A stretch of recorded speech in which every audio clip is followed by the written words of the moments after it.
Hey guys, this is Northville Tech. In this video, we're going to learn how to view your credit score in Mint. Open the website mint.com, then click on Sign In. First, enter your phone number, email address, or user ID. Then click on Sign In. Next, enter your password. Then click on Continue.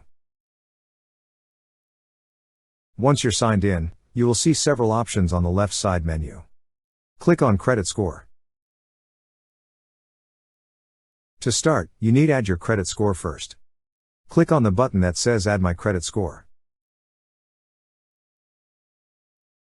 On this page, you need to enter the required information such as your first name, last name, date of birth, address, social security number or SSN, and your mobile phone number. After entering, click on the tick box beside Show My Free Credit Score and Report. Then click on Continue.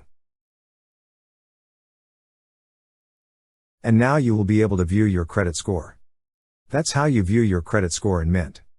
Thank you so much guys for watching, and if you have not yet subscribed to our YouTube channel, please subscribe to our YouTube channel as we create tech videos related to financial apps almost every day. Also, check out our website northvilletech.com for great tech articles, and our recommended resources in the description below for various sign-up bonuses.